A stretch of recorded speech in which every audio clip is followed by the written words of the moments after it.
இன்னைக்கு மட்டும் தங்கத்தோட விலை 5% சரிஞ்சு இருக்கிறது. 2013க்கு அப்புறம் நம்ம சந்திக்கிற மிகப்பெரிய சரிவு இதுன்னு சொல்லணும். இன்வெஸ்ட் பண்ண சேஃபஸ்டான ஆப்ஷனா இருக்கிற தங்கத்தோட விலை சரிவுக்கு காரணம் என்னன்னு தெரியுமா? வாங்க இந்த வீடியோல பார்க்கலாம். கொஞ்ச நாளைக்கு முன்னாடி தான் தங்கத்தோட விலை அதிகரிச்சுக்கிட்டு இருந்துச்சு.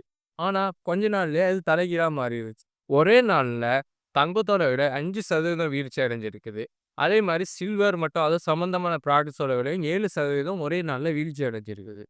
இந்த விலை சரிவுக்கு 2 முக்கியமான விஷயங்கள காரணம்னா சொல்லலாம்.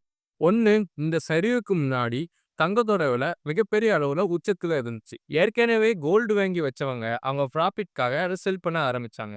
எல்லாரும் ஒரே நேரத்துல செல் பண்ண ஆரம்பிச்சதால கோல்டோட ரேட் குறைஞ்சுதுன்னு நம்ம சொல்லலாம். 2வது கோல்டோட வர்த்தகம் என்பது டாலர்ஸ்ல தான் நடக்குது. இப்போதைக்கு டாலர் ரேட் வந்து ஸ்டெடிலி இன்க்ரீஸ் ஆகிட்டு இருக்கு.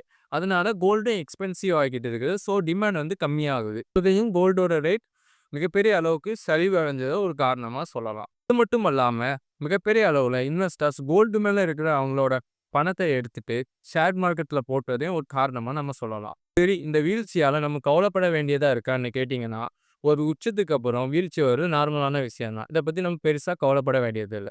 இன்னும் சிம்பிளா சொல்லணும்னா, இது ஒண்ணும் கிராஷ் இல்ல. கோல்ட் ரேட் அதிகமா போயிட்டே இருந்துச்சு. அது ஒரு கம்மியா வருது. ஒரு கரெக்ஷன்னு சொல்லலாம். அடுத்த வீடியோல பார்க்கலாம். பாய்.